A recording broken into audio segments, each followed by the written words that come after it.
If somebody's underwater, what do you do for them, and how do you charge, and how, what is the value prop of what you do?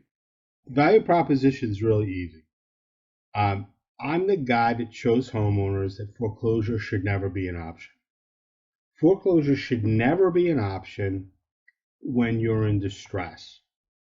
People don't think clearly. They don't want to hear what they don't want to hear. Meaning, like, you're not going to keep your house. They don't want to hear it. But they like the concept of slowing it down. So my job is to, and I equate it as a race car. Race cars whip around the track doing 200 miles an hour. My job is to slow that race car down so it never finishes the finish line, much like the foreclosure process.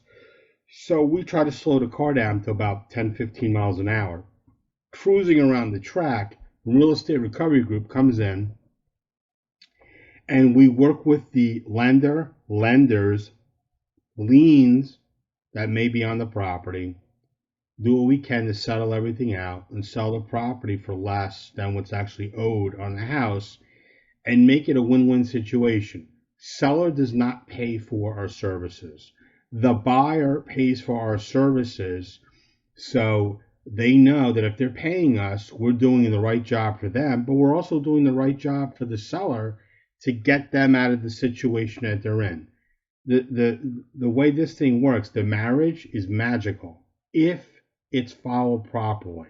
And unfortunately, there's a couple people out there that fly off the reservation and they don't understand that the process can be consuming. It can take a lot of time to do it, although we have an average of what we do to get the deal done. And there's two different short sales, by the way. There's an investor short sale and there's a retail short sale. And most people don't want to hear that. But after 17 years in the business, I'm telling you like it is. So there is no cost to the seller. The purchase price is the purchase price, and then the buyer pays us our percentage or a fee to help them obtain the property. But they need to know, the buyer needs to understand that unless this transaction makes sense for the seller, then the seller does not have to move forward if it doesn't make sense for them. So, why does a lender or somebody with a lien, why would they take less than what the seller, the homeowner, owes? That's a great question. So the majority of lien holders, when they position themselves onto an asset, run the risk of getting wiped out.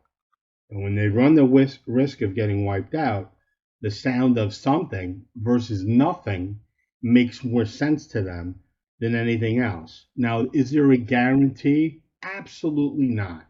But what I like to do, which is completely different, and I like to have the time to do it, is I will work a short sale in reverse. Meaning, I like to do a lot of the legwork and the dancing and the practicing before the main event. Whereas people literally take a listing and throw shit up against the wall and think they're going to have success.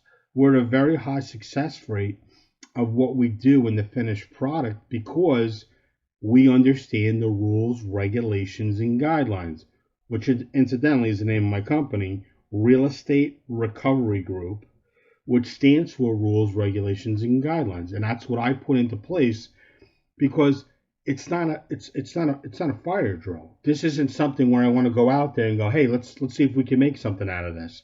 It's what are we going to do to get from A to C? And then the difference between A and C is the bank and the buyer of how we're going to make it work so both of them are happy so he can get rid of the seller, get that monkey off the seller's back.